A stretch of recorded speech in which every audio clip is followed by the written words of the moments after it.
welcome to Find, Tell, Share, the Storytellers podcast. I'm Chris Sissons, and my business is Market Together. I'm a local marketing coach who specializes in storytelling for business development and marketing. On this show, we talk about everything storytelling. And here is my co-host. Hi, I'm Jemma Rosenthal, and my business is Creative Hearts. I'm a singer-songwriter, dancer, actor, and I help you to find your voice and live your most creative life. On today's show, we'll talk about Zen, drugs, rock and roll, whether it's better off to be hopeless or hopeful, and prompts to help us find stories we never knew we had. And this time we're delighted to introduce our guest, Sarah Jay Hawley. Sarah Jay's diverse career as a music practitioner spans over 30 years. Sarah has written and performed and recorded in many styles and for other artists and toured extensively, including headlining Glastonbury's Pyramid stage with Massive Attack. Her voice and songs have been heard by millions, notably on Massive Attack's platinum-selling album Mezzanine. Her collaboration, Dissolved Girl, woke Neo at the beginning of The Matrix, and then it was remixed for the hit TV show Westworld. Her gig theatre show Zen, Drugs and Rock and Roll recently sold out the Crucible Theatre Sheffield and will be touring next year. She's taught vocals, performance skills and songwriting for over 20 years and is also a qualified yoga teacher. Welcome to Find, Tell, Share, Sarah. Woo! Hey guys, nice to be here. Thanks for having me. Thank you so much, Sarah, for being on the podcast. Yeah, and that's a brilliant biography. I don't really know where to begin. Well, I do know where to begin. You live in Sheffield, Sarah. I do. Yeah. Yes, I live in Sheffield, around Endcliffe Park, Hunters Bar. Oh, that's where I was brought up. Were you born in Very Sheffield, or are you? No, it's a long tale. I grew up in Skegness. Oh, right. Yes, that's right. That's where Sheffielders go on, or used to go on holiday. It is indeed I think that's why we ended up there. My granddad was a Derbyshire miner, and we used my mum and when they were kids used to go on holiday to Skegness, and she just ended up going back there to live when she grew up. Mm. So you'll be an aficionado of fish and chips, rock and candy floss. Yes. That should have been the title. That's another one. Next one. And I bet you know how to scare seagulls. Yes. How to what, Chris? How to scare seagulls. If you're eating your fish and chips, and I know.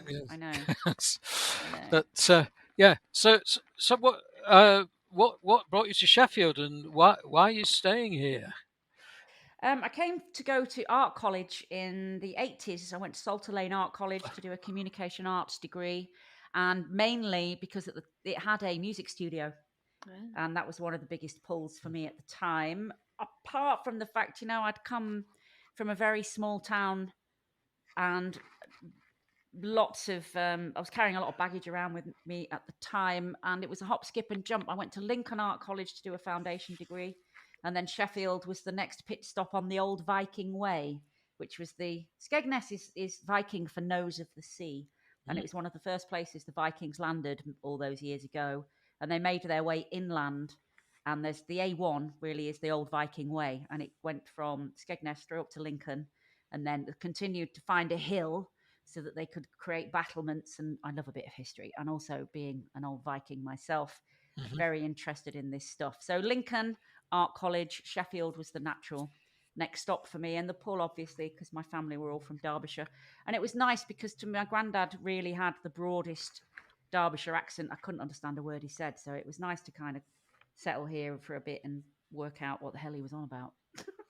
So you say you're a Viking. Yes. Does that mean that your family's matrilineal? I don't know what that means. You pass the mother's surname gets passed down Do instead you of know the what? father's surname. That's really interesting. I didn't know that. But when I was in my early 20s, I changed my last name to my mum's last name. Mm-hmm. I created my own middle name as I knew a lot of, as a performer, I wanted my own identity. I wasn't very happy with the one that was foisted upon me. So I created my own. J was SJ because I'm Sarah Jane. Became Sarah J. Just a J in the 90s because that was all the rage, and then JAY it extended from there. And Hawley was my mum's maiden name, Mm-hmm. so I took that on. Yeah, Yeah, I have my mum's maiden name. Yeah, my mum's yeah, maiden name as well. Rosenthal is my mum's. Yeah. yeah. Interesting that I didn't know that was a Viking thing. So it's there. You Well, see, I must I have a Yeah. friend somehow know. who was brought up in Blaydon, which is west of Newcastle upon Tyne, Right. and that was an old Viking settlement. And there, Ah, within Blaydon, he was known by his mother's surname.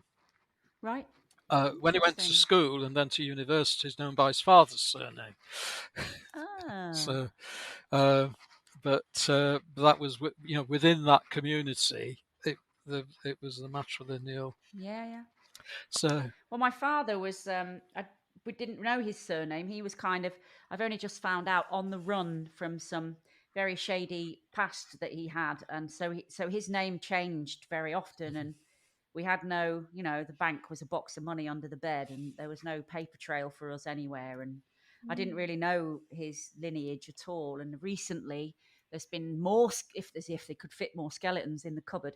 Some more have fallen out. My sister's just find a couple of other brothers that were hanging around, when I was a kid that were not that much older than me that we never knew about. So he had a secret family thing going on, and he died a long time ago. So he's always been quite a mystery to me, and it's yeah, it's an interesting one that. mhm. So well, yeah, so I'd yet to meet them, but let's well, see. I'll well, be well, asked. if you wanna follow that up, Gemma, and I know someone who's been on the podcast who Oh can yeah. help you with that. Yeah. I've no, they're found. My sister's been in touch with them and had conversations. I just don't know. Maybe I'm a big maybe Yeah. about that. It's difficult. Did Uh, you find you had to do lots of research for your book around like your family history and different things that happened, or are you just going off of what you know? Is it more? Yeah, no, the book's written in first person present tense. So Mm, yeah, up until the point recently where I found this stuff out, and the different points where other secrets emerged and other people's versions of the truth, the truth and the lies that is in every family. Um, it just is as it is. So there's no reflection as you move through the book. You find out these things as you're traveling with me on the journey. A friend read one of the early manuscripts and said, it's like you've just grabbed me by the hand and started running. But yeah, mm, that's what my life feels like. And I said, I'm really glad you said that, because I've obviously written it so that you can feel like what my life is like, has been like. yeah. Did you know? This is a random fact, but did you know Kate Bush's song "Running Up the Hill" is #1 at the moment? Yes, I did know that. Of course I knew that, Gemma. Oh my Just when God. you said takes my hand and running, and I just had running up the hill. Yeah. Kate Bush and me were she was the first album I ever bought was The Kick Inside by Kate Bush when I was I think I was in 11 when that came out. Wow. So yeah, I've been a Kate Bush super fan forever. Absolutely forever. So I'm really thrilled that, Yeah, it's she's really back good. in the Yeah, ears of young folk who can hear, like real stories yeah. in songs. It's just amazing. She's amazing. and hills seem to be a theme because you had the Vikings going from hill to hill, and There is a theme actually. running up There's a the really uh, big hill theme in my book and actually. also the jay, the bird called a jay, Yes, helps oak absolutely. trees climb hills. How does it do that? Oh my God, you're a mine of information, Chris. Yeah. Tell me about how jaybirds help oak trees Well, climb hills, because that's just going to be in my book well, now. well, well, acorns roll downhill, Ah, but jays bury acorns, and I think it's some phenomenal number, something like they can bury something like 5,000 acorns a day, and then they forget where they've buried them. So if they bury them on the side of a hill, then the oak tree will grow up the hill, and Amazing. it helps the I trees. love it. Yeah. Oh my God, I am having that seriously. There's a really Well, big. They're all themes: jays, birds, hills, songs, sea. mhm, They're all, really fundamental keynotes in my life. All of those things, mhm, my saviors, really, yeah. Mm. and obviously songs. Mhm. Yeah. And also apparently some sort of performance about Zen, drugs, and rock and roll. So what was all that about? That's What was all that about? Okay, that's quite a question. I had a stroke 6 years ago, and was very, very, very brain damaged, and couldn't really remember much about anything. Um, and I found, but just to cut a long story short, I found myself through my songs. When I started to remember the songs that I'd written, when I sang the songs, I could remember where I was when I wrote them. So I started writing. I couldn't write either. I've got the occipital lobe damage, so reading was for a couple of years was impossible. Reading and writing apparently are two different parts of the brain, which I didn't know. So writing was a lot easier, but it was a bit Harry Potter because I couldn't see what I was writing. It was like only when my hand was at the other side of the page could I see a couple of words that I'd written. It took a long time, and I very stubbornly, tenaciously just cracked on with it.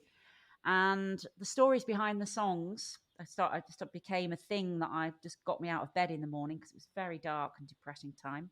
That I would write a story, why I wrote the song, because a confessional songwriter. I didn't realize how much my songs had been my therapy until I started this process of what is the story behind the song.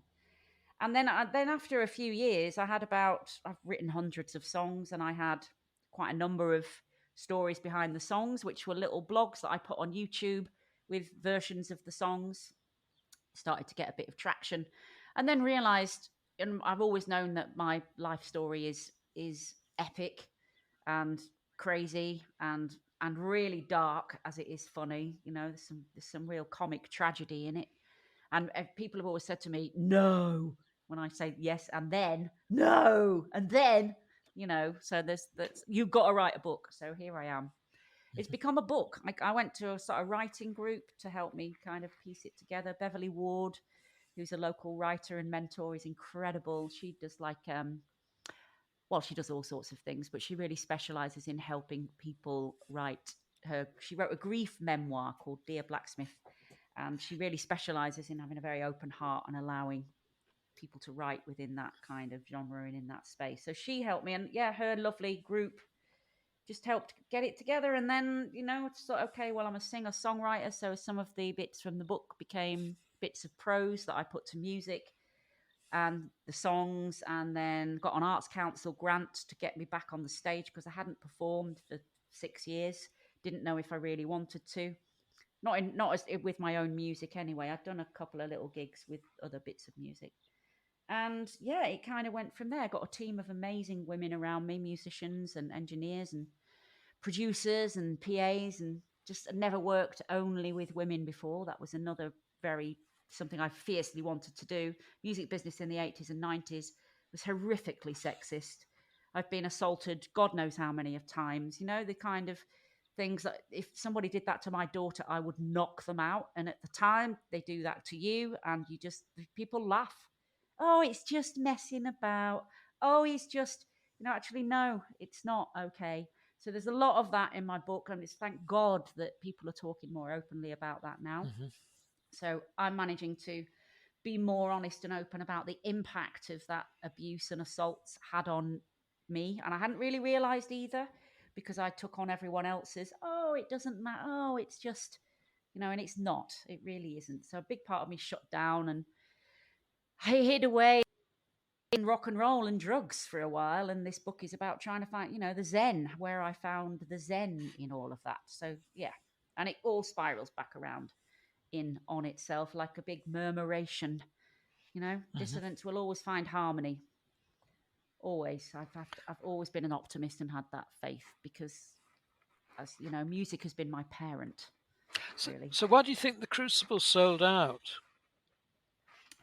Well, it was just after lockdown. It was the first show that they'd put on. It was the Together season. So they had, works in progress from different artists around the city. Mhm, And yeah, so I sent a pitch to them, and they were obviously like, "Yes, please, we'll have you." And yeah, I'm obviously a very well known performer, and I have a good bunch of friends and fan base in Sheffield, and yeah, everybody came, Mhm. and it sold out, and it was wonderful. Well, sold out for the Crucible during lockdown, you know, That's but amazing. it was, you know, just that post lockdown. It was people in masks sitting 5 seats apart, so it wasn't the full house, but it was as full as they could get it. It was Mm. amazing. It Mhm. was incredible, really Yeah, incredible. it sounds great, and I'm fascinated by Zen coming before drugs and rock and roll, because it's usually a different word to that, and they uh, uh, but the reason I'm fascinated is my father was very into Zen himself, and Hmm. we had many conversations about Zen, Right. and in fact, I was reading something about Zen last night, and the sort of highest point you can go beyond silence is laughter. Lovely. And I was going to ask you, when did you last have a good laugh? When did I last have this morning talking to my friend on the phone? My friend who is in Hastings has got the dirtiest laugh. She laughs after every word, pretty much. She's hilarious, and she's just so contagious. And we have a laugh. We just have a laugh. And I like friends that I can be very funny. I've got a real comedian in me. My dad was a real comedian. It was his best armor, actually, while he was hiding from all of this bollocks that he'd strewn, this, you know, massive mess that he left behind him. Humor was his best cover. So yeah, I picked that up from him. So yeah, I love laughing, joking, laughing. Yeah, Hmm. silence and laughter. Yeah, that's lovely to know that laughter's the next above silence. And the Zen thing is lovely because there's a my first kind of realization of that space between things was that music, somebody I've read or heard somewhere, and it stayed with me and still is with me, that music is the space between the sounds. Mm. That is Zen. That is the one of the most poignant Zen. And again, as a teacher that music has been for me, it's that that crosses everything. You can apply that to everything, to anything and everything. Well, that's great. I'm very much looking forward to your story. Well, let's go straight into it. Okay, this is an excerpt from my memoir, Zen, Drugs and Rock and Roll, and this is 1978. I'm bored of trying to overhear their conversations, bored of wanting to be older, bored of waiting to get out of here. I don't hide as often as I used to, and I spend more time practicing dangerous daredevil stunts on my purple rally chopper, riding down steep steps and along high walls. I'm covered in bruises from ramps and jumps and thumps and playing chicken. I made myself some roller skates the other day from an old pair of monkey boots, scavenged the wheels, bolts, and parts from a local jumble sale, and painted them purple to match my bike. They're now a permanent fixture on my feet. Marco, the local nightclub bouncer, and Sid have just moved into the room next door to Grandad's on the ground floor of our house. Sid's nearly 10, nearly the same age as me. I'm jealous of his posh colouring books and pencils, which he hates because he's forced to do a page of colouring a day, and whenever his pencil goes over the line, Marco whips him with a kettle lead.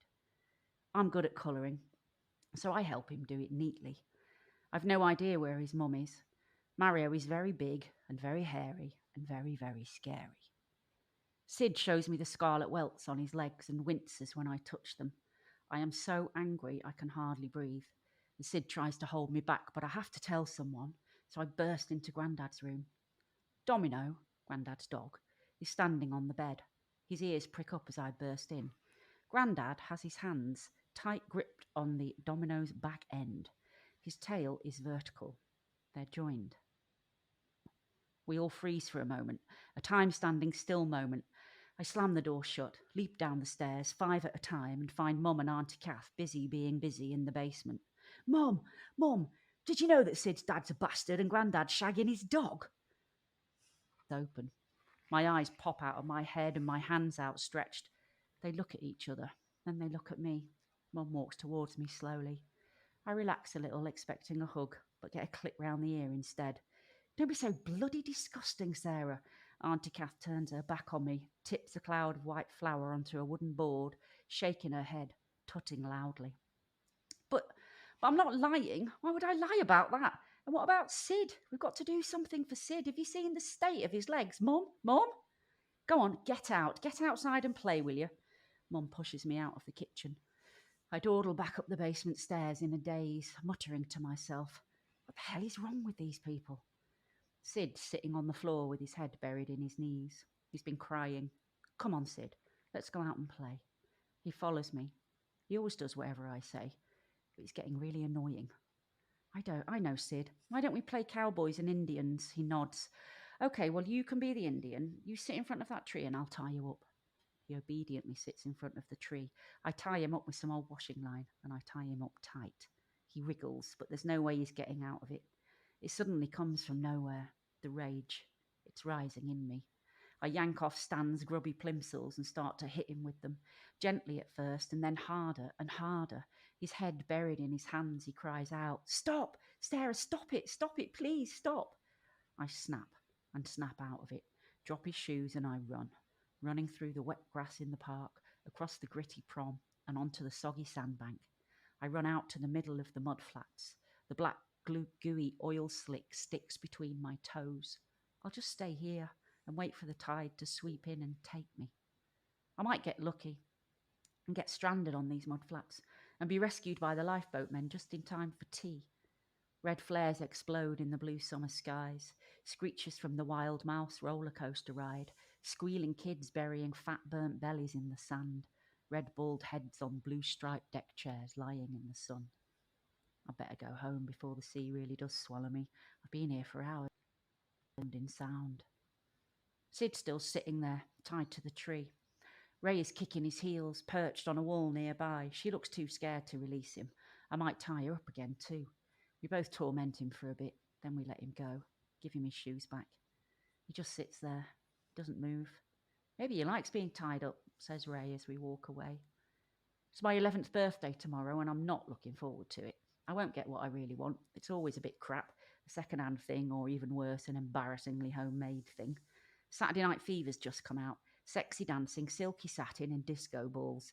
I'm in love with John Travolta, obviously. Steffi got me the big poster of the film from the cinema where she works as an usherette in the holidays. It takes centre stage on my bedroom wall. Whether you're a brother or whether you're a mother, you're staying alive, staying alive. Sing along to the soundtrack every day. And I want those red satin trousers for my 11th birthday and a thin red satin tie. And I'm very clear about this and pray to baby Jesus or whoever that they go to the shops or invest in the club book or steal them if they have to. But God, please no, just not handmade. My birthday's in the winter when they're all skint. It's always a letdown. I know it's really stressful for Mum and I'm still the Queen of Bloody Sheba, according to Dad, and should just be bloody thankful. Well, Dad, if you didn't drink so much, I might get a nicer present, eh? Not that I dare say this out loud again. Thick ears come keen from him. I'm invited a couple of girls from school to a little tea party in Auntie's basement flat while my uncle's at work. It's much nicer than our flat, and she'll help with everything. My presents laid out on the table with the pink iced buns. Nervously, I peel back the Christmas tissue paper. There's a shimmer of shiny red. My eyes light up. I've got a golden ticket in my hand. I rip off the paper, I shake out the present, and then the tears prick my eyes as the lovingly handmade trousers appear. Go on then, love, try 'em on, says Mum, smiling. I reluctantly drag them on. The elasticated waist sends static flying and makes my long straggly hair stand on end. There's a red satin tie too, a kipper tie. I feel like a shiny idiot tied in the middle. Thanks, Mum. Auntie has made me a cake in the shape of a swimming pool with sugar bathers doing breaststroke on blue marzipan. I hate marzipan. I leave the room clutching the big cake knife. I can't hold it in any longer. I'm going to cry. Auntie finds me stabbing holes in the innocent beanbag frog that sits on the back of her sofa. Hey, lovey, what's up? She eases the knife from my tight grip and whispers, Come on, come on. She walks me outside. My head rests on her shoulder. I can't find any words. When we go back in, everything's cleared away, and I'm relieved to see that the girls I invited have gone too. I plonk myself down on the pull-down bed in Auntie's living room. My uncle comes in, smelling of rum. He looks me up and down, leans in and whispers close to my face, "I'll have you in that bed in a minute, my girl." I run out of the house. Static sparks fly from my shiny red trousers, and I keep running. I just keep on running. Wow. I had to give a little bit of a silence after that. It was really, really well written, and you felt like you were right there, like you were saying, you take us with you, and yeah, I wasn't expecting as well to be you at 11 as well. It was an interesting choice of age to bring us to, but it was really nice to have that insight of you at that age and what was going on around you and all the different emotions, and it's really raw. Thanks, Gemma. It's yeah, a lot of it is still quite raw. And I think I chose that because maybe I'm editing this book at the moment, and that was one of where I was at in the edit. So it felt really quite alive for me, like I said. Otherwise, there's 50 odd chapters in this book because each one's like a year. I'm 54. My memories start when I'm 3 or 4. So it's a timeline of a series of amazingly brilliant and some unfortunate events, let's say. And, you know, How it's do you eventful. how do you remember so much detail? I have ADHD, so I realised when I'm writing, I've avoided a lot of these memories because a lot of them are really painful, and it's been a really amazingly cathartic process that has cost a fortune in therapy as I've gone through it, and I hit a lot of walls emotionally, and then had to give it up and get some help, some therapeutic help to get me through that particular chapter. As the realization dawned, oh my god, I'm fucking stuck. I'm frozen. The emotions that are coming with this, I never knew. It was like an unleashing of feelings that had been prehistoric dinosaur blocked in ice, kind of melting. The freeze around trauma really is what was melted with the process of writing this book. So yeah, and it's one of the reasons I realized why I'm such a good performer, because when I'm present, I am very, very present. And when I'm not, I'm everywhere. So, that's an ADHD thing. And it is, this cliche at the moment that's around it is a superpower, but it's also fucking hard work to be that person in life with typicals or muggles. Maybe that's what the muggles means. That would be so disrespectful if you are one of those special people, kind of how hiding and masking all of that trauma and the fallout of that kind of childhood manifested in later life has been interesting. But now I've reached a point where I can talk about it. I can, there was a lot more abuse went on, and I talk about that very openly in the book. Again, lots of money spent on deep therapy and has brought me to a place where I feel more whole and connected to myself than I ever have, really. So I'm just, writing as catharsis. I thought songwriting that's always been catharsis for me, but actually writing this memoir, uncovered memories, it's like digging for treasure, but finding some dark bones in there as well. That was like, shit, I didn't really want that memory, but here it is. So better have a look at it, because I don't want to keep running. Yeah. Yeah. Yeah, I mean, I loved your use of detail and a sense of place as well, particularly when you ran out from you tied Sid to the tree and then Yeah. ran out, and suddenly we were in Skegness, and there was a world sort of opened up and then closed down again, and also that your story is populated by loads of other people, Yeah. and um, and I think one of the things is uh, that one of the keys to writing a compelling life story is being able to express your inner experience through the outer experience. Yeah. Um, Yeah. Interesting. And show don't tell.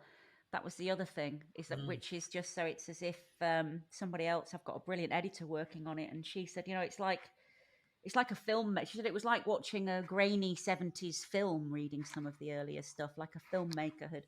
I'm really hoping to get this sold, Shameless by the Sea to Netflix once this is written, but a musical, kind of, because there's so many songs associated with the whole journey, or a musical version of this story, because it's, for want of a less naff word, it's all very zeitgeist now, and I'm of that age where I've lived through four decades of music. I've been performing since I was 14, and 4 decades of music as a performer is quite something. I'm in that.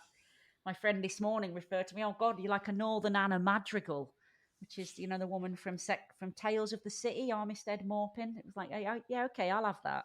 I will have that. Yeah. Anyway, yeah. So I'm really excited and obsessed at the moment, and I've just got enough Arts Council funding to allow me 3 months of just head down and focusing on this, which is just a godsend. An absolute godsend. But thank you for your wonderful reactions, because nobody's really heard this. First time I've read a full chapter to anyone. I was nervous doing it, more nervous than singing on a stage in front of millions of people, talking to you two. Just this, it's a deep share. So thank you. It's really, Yeah, yeah, it's something about, some of the things you mentioned are things that people might be ashamed of, but there's something about the way in which you write it that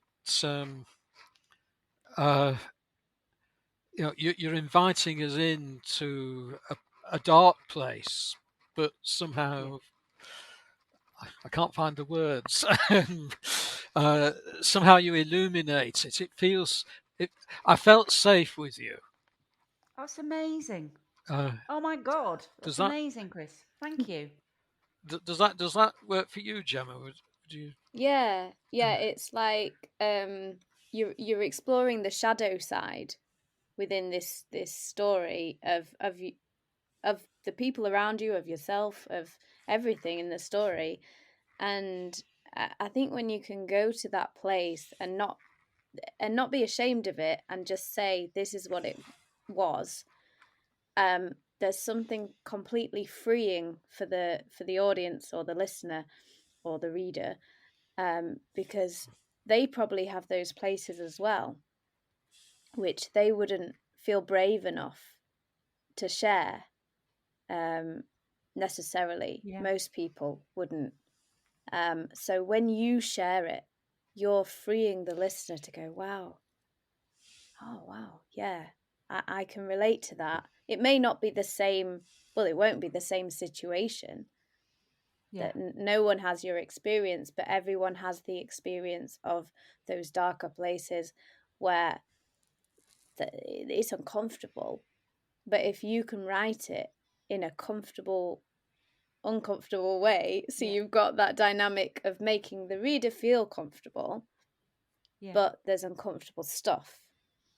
I get it. That's really, you're both saying some amazing things. It's really wonderful. And being comfortable with uncomfortable feelings is really the story of my life. I mean, that's what a performer does. That's how you become a professional performer, is you get comfortable with uncomfortable feelings. But I came, I got kind of comfortable with those feelings from a very young age, or found a place for them to hide. And it was mostly in nature. Kind of nature helped wash them away. That real polarity of the darkness and the light, and like you saying, kind of that very small microcosm that we all have within a tight family unit, whatever, however it is, and then the bigger world. Yeah, it's interesting. You've reminded me of a very, very short story that I actually read last night. And it's a story of, I think it was a rabbi who went into a restaurant and sat down and had a cup of coffee. He couldn't have any more than a coffee because it was a holy day and it was a fast day.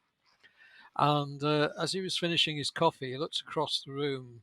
At another table, there was one of his congregation tucking into a steak. So he went across and he said, you do know this is a holy day and we should be fasting. And the young man says, yes, I do know. Yes, I very definitely do know that. And he says, so are you ill? Has the doctor allowed you to abstain from fasting. He says, no, I'm in perfect health. And the rabbi was really pleased with him because he wasn't lying about his sinning.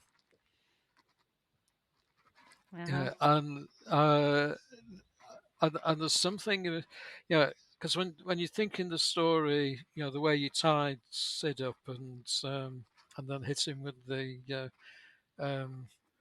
shoes, it's a bad thing, but it's also it's almost humorous. I had such a mix of emotions at that point. You were doing something wrong, and yet, but there's something about just being able to be open about that. And it's not just that people around you were doing bad things; you were one of those people. Yeah. And I think that's so important. You're a part of it. And it's not about judging whether it was a good thing or a bad thing. It's but there's something very real about it. I think, especially as kids, we just respond to what's around us, and the kind of emotions I was dealing with, especially that day, were really hard.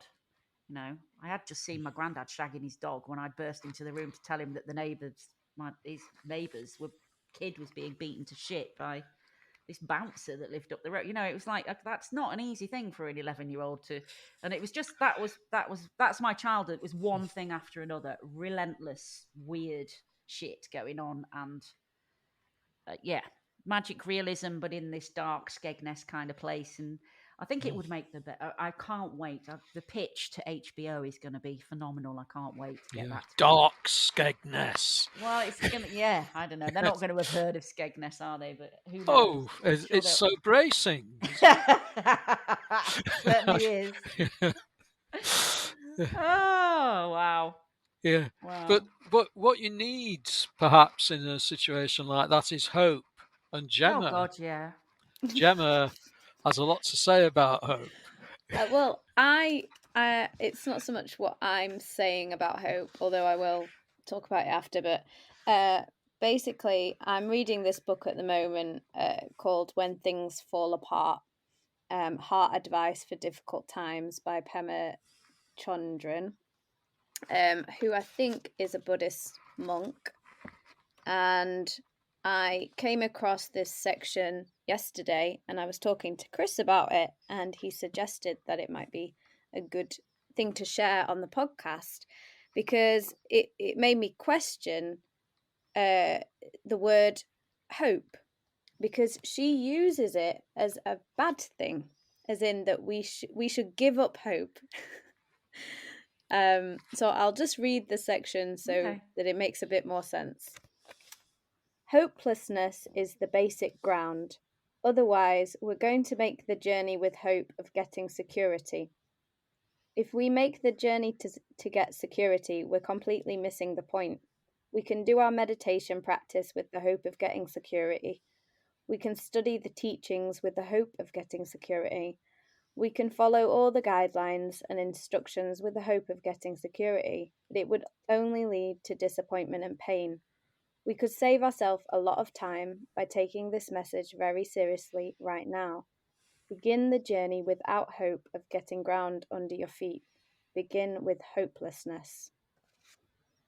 Interesting. And when I read this yesterday, I had some feelings because I was thinking, no, I need hope. I need to hope that things can get better, that there's life to be had, that there's something I can grasp within this world.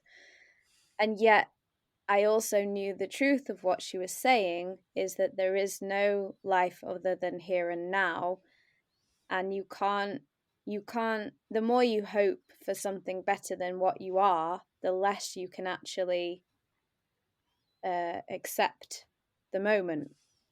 So I think this is what she's talking about. And anyway, we had a conversation with Chris, and Chris has a really nice way of describing hope in a different way.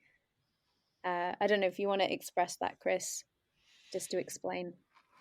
Well, yeah. Well, the part of the body that embodies hope, perhaps, and it's not just me who thinks that. This is the feet.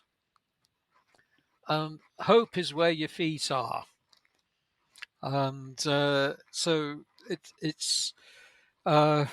So I don't think of hope as something in the future.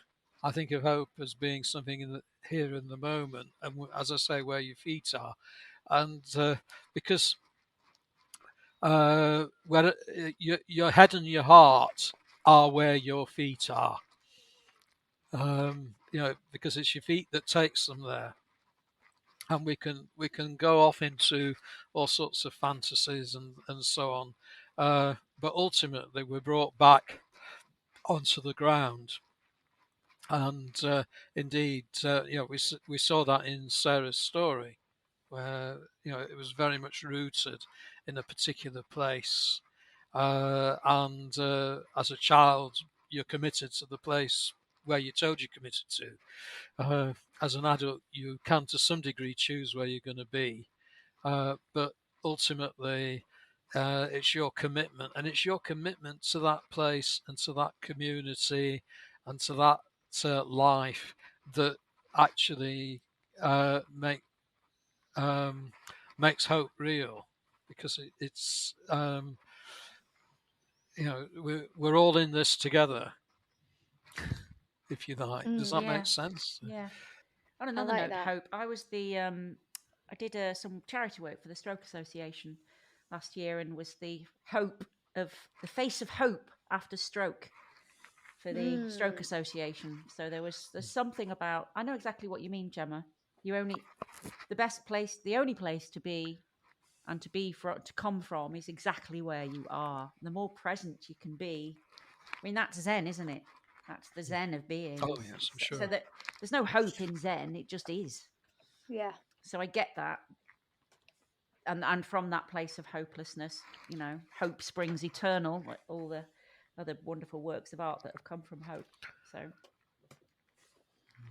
however, had I not had people around me that were further down the line from me, further into their recovery process after having had a stroke, they gave me hope. Because if I hadn't had people further down the line saying it gets better, you just have to have faith and hope and believe that this will not be like this forever, Mm-hmm. you know. So yeah, so hope was an essential part of my recovery, Mm. really. But you don't know where you're going until you get there, in a way. Absolutely, Yeah. I had no idea that the process of writing this book would unleash all of those demons and bring me to this much more whole place. There was something in me that wanted to look them in the eye and lay them to rest so that I could come into the second act of life. My daughter's left home. I feel like, traveling, touring the world. Those days are oh, it's a very much a young woman's game. That it's bloody knackering. I have no interest in hurtling around the world performing every night, as wonderful as it was. Now and again, but not, in the same way. So there is another, the second act, I believe a lot of women of my age are calling, post, menopausal, kids left home, this massive empty space around, it's kind of Yeah. what to do with it. We actually interviewed, was it Jaswinder, Uh-huh. who we had Oh, on I the know Jazz. podcast, and she shared her bit of her story that's in the book that I'm in, The New Woman, Mm-hmm. and it was specifically about when her son left and how that affected her as a mother, and how her whole identity shifts, Yeah. and just how it's not really talked about. No, You just sort of expected to carry on, I and know. It's very bizarre. This empty nest thing, until you're in it, it's more, it is it's like a weird void. It's an odd psychological emptiness. It's not just a loneliness. It's almost like a purpose, almost like a primal purpose that has been removed as in this phase of womanhood. And I'm sure there's gold on the other side. I have every intention of being the most amazing person, that woman. The menopause is again an interesting process that women in my family all died before they got there. I've had quite a difficult time with loss in my life, so I've not seen anyone else go through it really, and so I haven't watched or witnessed or been part of the mirror that other people are.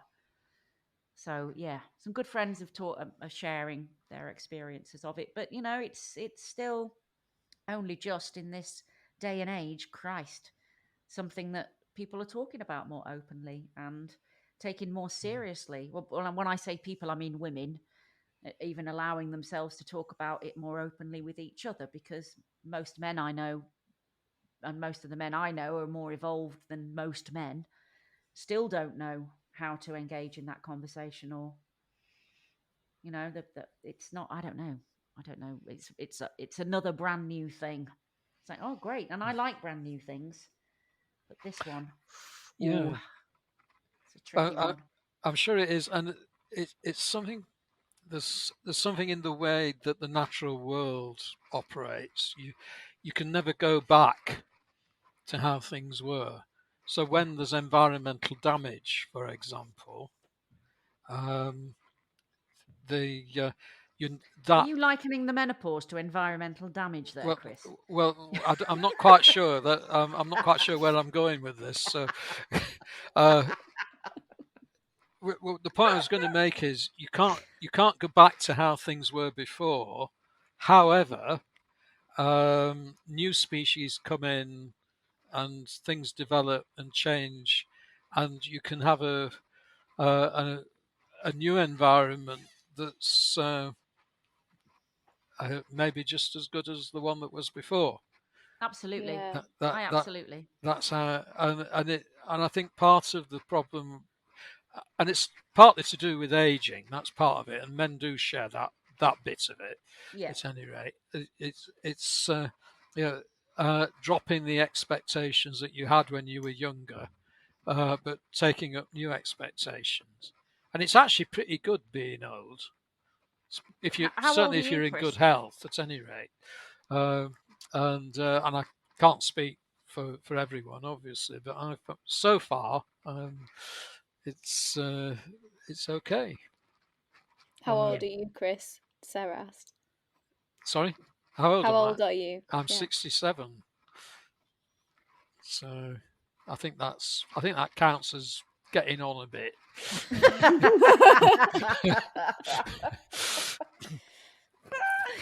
I think it's, I mean, I hope this comes out in the right way. I really admire having older people around me because I feel like as as a young person you can learn so much from what someone else has lived hmm that you just can't necessarily learn from your peers, if that makes sense. hmm And I think that's why. I mean, I was reading about Gabor Mate, who's a trauma, um, well, he used to be a doctor, and he actually talks about ADHD a lot because hmm he has it as well, and he says about how the one of the reasons why young people are suffering is because they haven't got that older generation support of where they feel comfortable to talk to them, to learn from them, and then they're learning from their peers who don't have a clue what's going on, and they're all just trying stuff out, and that's why you end up with the drugs and everything, and just whereas when you can actually speak to the older generation as an equal rather than but also as someone who has gone through um as an elder as well, if that makes sense. Yeah. um you can actually then learn through, I don't know if it's not osmosis, is it? I don't know. You learn through someone else's experiences, so Mhm. you don't have to necessarily go through such a hard time as hmm they did. Yeah. Or it doesn't necessarily have to be a hard time, but you just learn. And Chris gives me so much wisdom every time we're on a chat, like even just to discuss the podcast. Chris will give these little nuggets of things which I write down, And the thing about the feet and hope, he actually talked about, is it the quote from the Bible as something like your hands That's Julian of Norwich, I think. Oh, is it? It's not from the Bible. Let's see if I can remember it. Christ has no body now on earth but yours, no hands but yours, no feet but yours. Yours are the eyes through which Christ's compassion cares for the peoples of this world. Yours are the feet for which Christ is to go about doing good. Yours are the hands through which Christ now brings a blessing. Yeah, I love And that. of course, Julian of Norwich was an anchoress, which meant that she didn't go about. She was bricked into a small room in a church, and she had a window to pass food and the potty through, and another window where she could see the altar where they celebrated communion. That's all she could see. And she created she wrote, some of the most valuable English mystical writing. What's her name again, Chris? Julian of Norwich. Julian. Julian, yes. So a man, a woman. No, so a woman, yeah, a woman called Julian. Yeah. Julian of Norwich. Wow. Mm. Okay.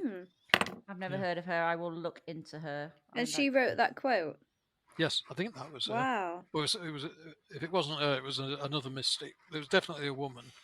I love that it's a woman. Yeah. We don't normally hear a lot of quotes like that from women. There are many, we do, as in not written down, I mean. There are many women mystics who did write over the centuries. It's an occupation that women seem to take to equally with men. Definitely, yeah.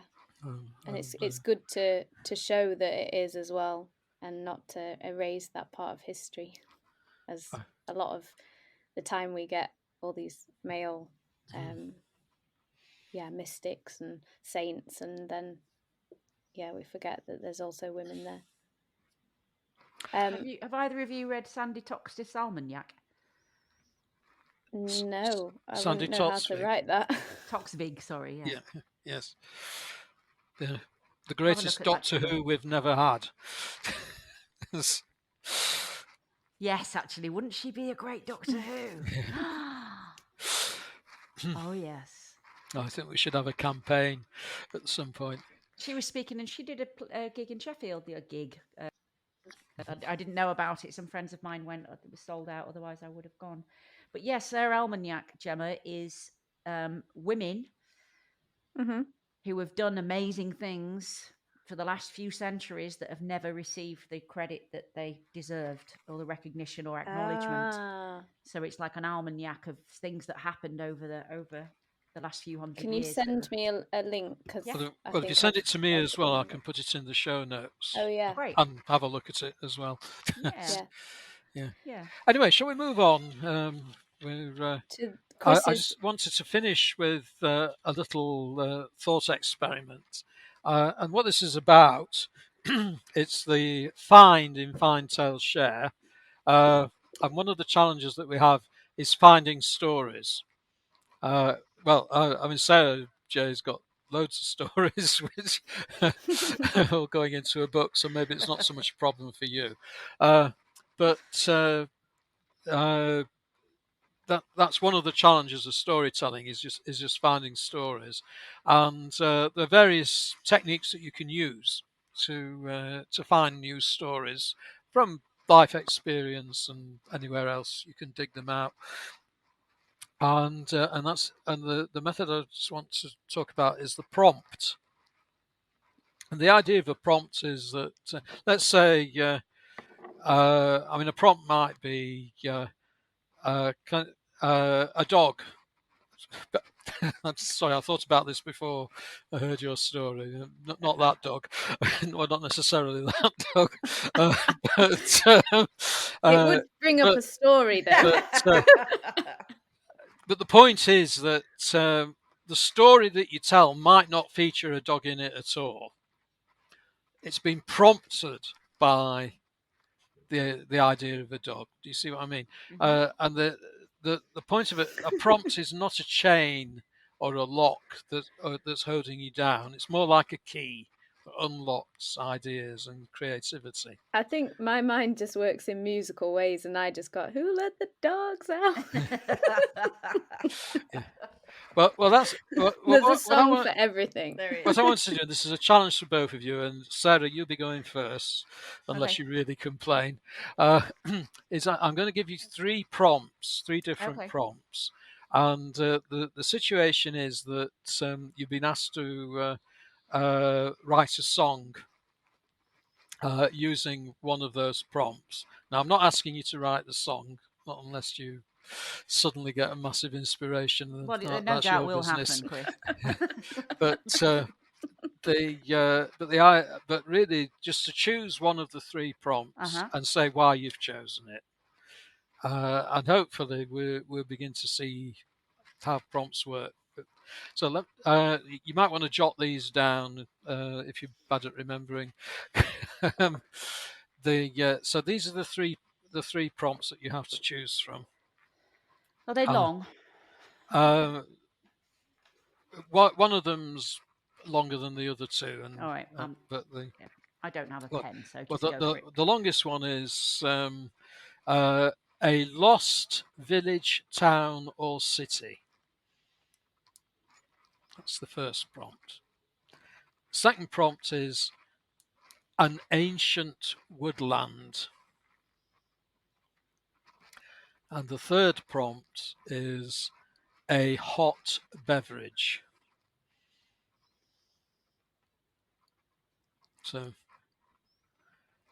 so the question is, if you were going to write a song, which of those prompts would you choose and why? The middle one, I think. Ancient woodland. Yeah. Hmm. So, so why is that? Because it's just metaphorical. You could go anywhere with yeah, into the woods. You know, it's yeah.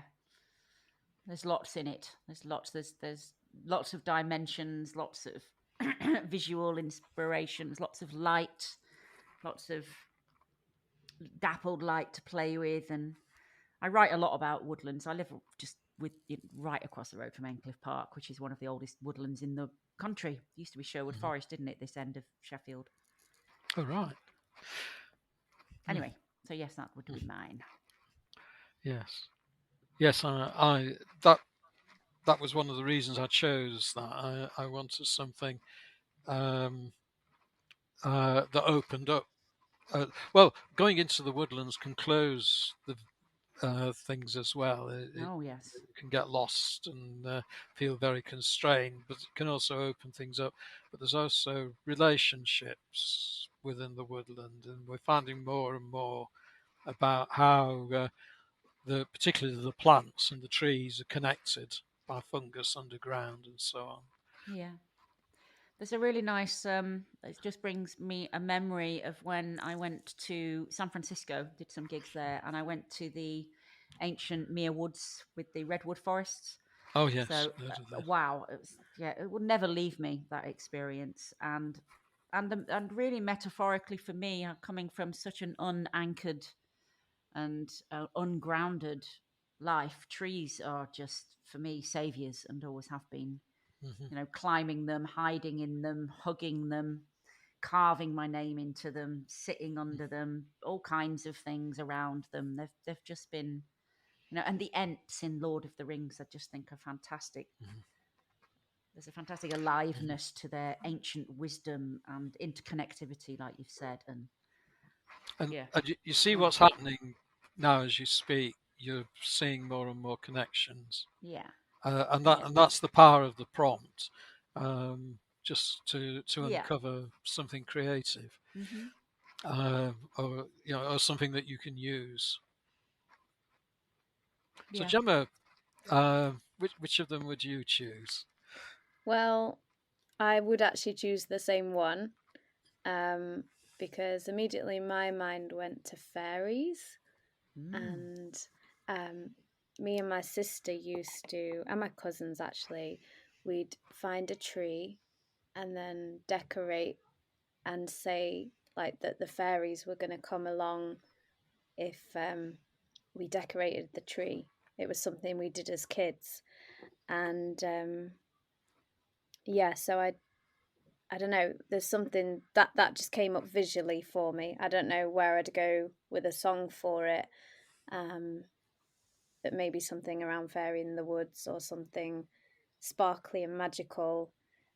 Maybe some bells, kind of tinkly sounds, but then also like some deeper, like synth sounds. I don't know, sonically, and some harmonies.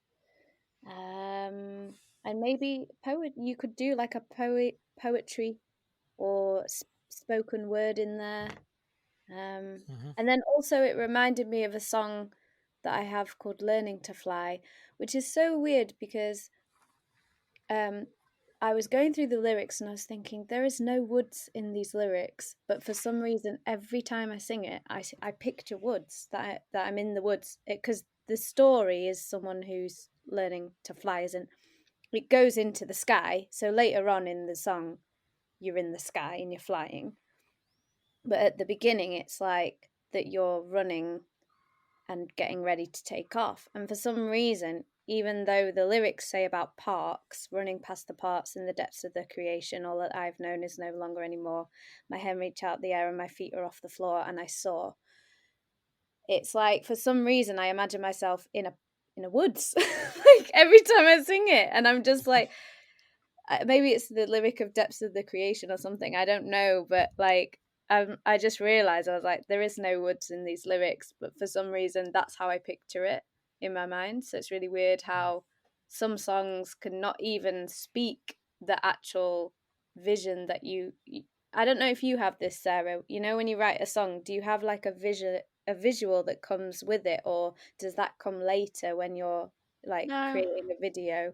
no, it's all feeling. I'm not really a visually led person. Actually, I'm much more feeling based, Mm, kinesthetic led person, and also what other. It's none of my business what other people think of my songs or where they are when they hear them. And the best songs, everyone's somewhere else. yeah. No, not any. Not no, unless it's obviously really obvious, implicit in the song. But I think the best Yeah, songs are universal, and people can place themselves anywhere, that's true. visually, or within an environment that you know is theirs. Mm, Yeah, yeah. I mean, I did think about fairies or folks Mm, or trolls or whatever when I chose that image as well, because right. and yeah, uh, there was a local authority somewhere that had to put its foot down because the fairies started putting little doors at the bottom of trees, and soon almost every tree in this wood had got a little door on it. And in the end, they had to stop them from doing that, and. Uh, it, but there's something about when you're walking through a woodland. Um, there's there's things going on in the corner of your eye, and it it it can be both real and unreal. One of the songs that came to my mind when I was planning this is by Engelbert Humperdinck, but not that one, the other one. He wrote an opera called Hansel and Gretel for children, and it's very short, so don't panic. Song goes, tell me if you can, what's the name of this old man with a purple cloak and a small black hood? And we learned that at school many years ago. Um, and I think it's Gretel sings it to Hansel when they're trying to sleep out in the forest. But the little man is a toadstool with a purple cloak and a black hood. So you've got both the as it were real toadstool, but also somehow it's personified. mm. And I think there's we've perhaps lost that sense of the enchantment of the natural world. You speak for yourself, Chris. I was speaking The generally. The we was a very, very general we. Uh, but no, say more. So speak for yourself. Well, I Why did just you think, say? I don't know. I just thought that was it. I don't think, depends what company you keep, doesn't it, really? I mean, I had a great experience the other day walking through my local park, and Hunters Bar kids were out full on protest banners, megaphones, pictures that they'd drawn, save our planet, just really, and they're supported by their fabulous teachers, obviously, but it looked like the whole school was out doing a protest march and circling trees, and I just stopped and cried.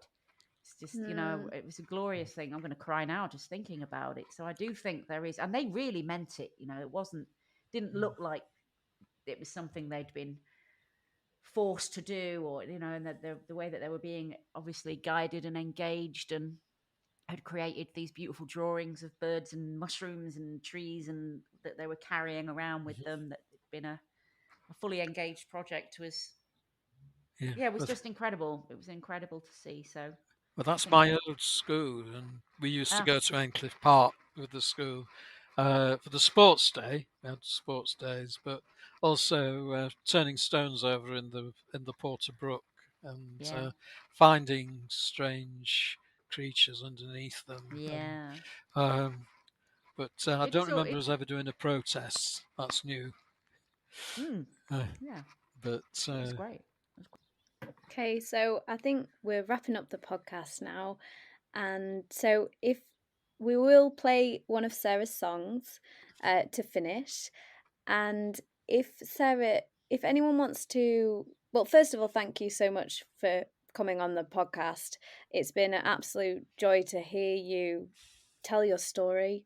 And there's been darker moments, there's been intimate moments, and just yeah, you've really grasped our attention, and just shared everything, and it's just great to have such honesty on the podcast. It's really, really nice.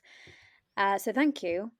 And how can our listeners find you on the socials?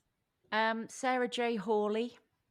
If you Google Sarah Jay Hawley, somehow I'm top of the search engine, so everything Sarah Jay Hawley Mm-hmm. will arrive. So I have a website and social media, and I am resisting putting any of my new music or any of the Zen project up there for the moment, because I would like it all to fly out at the same time with some proper support.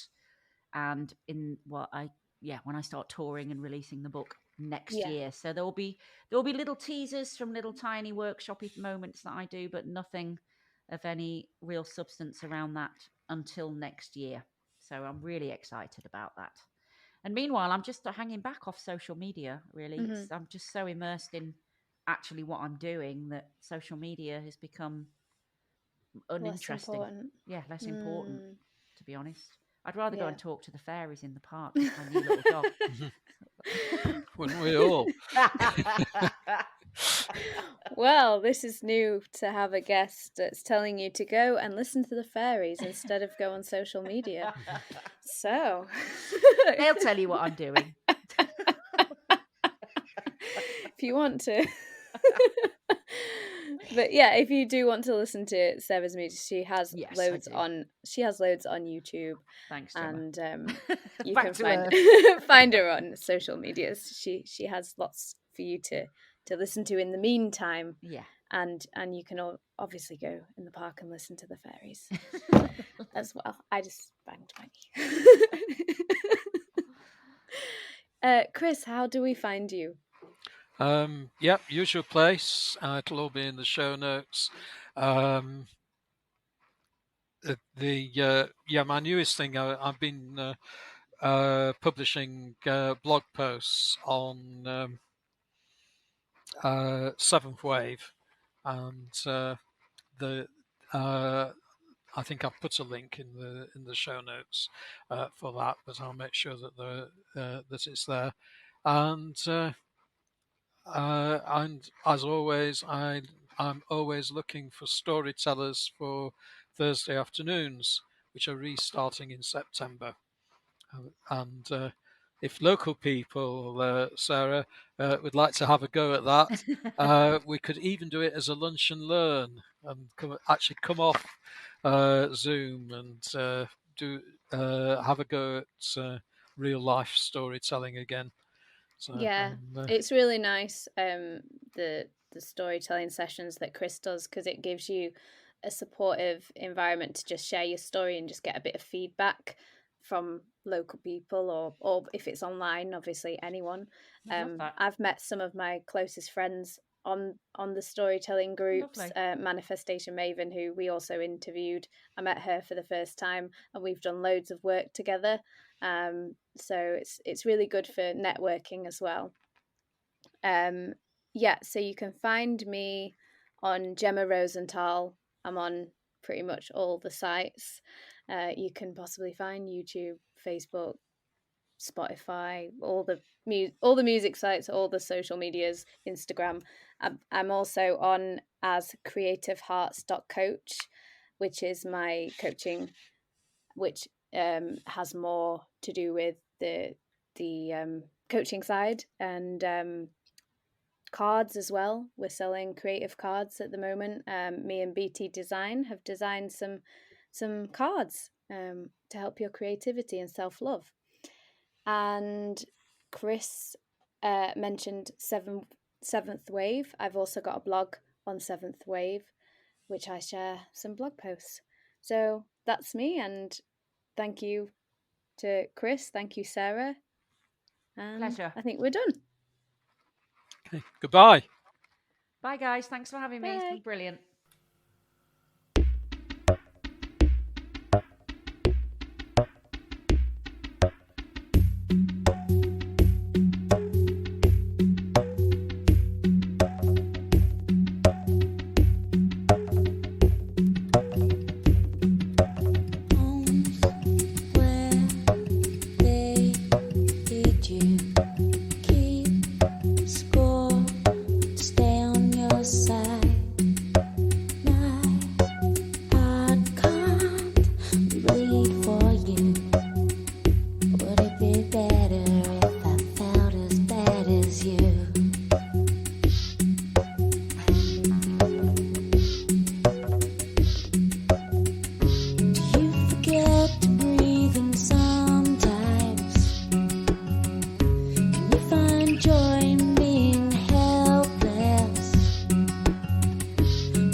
Tomorrow should have been yesterday.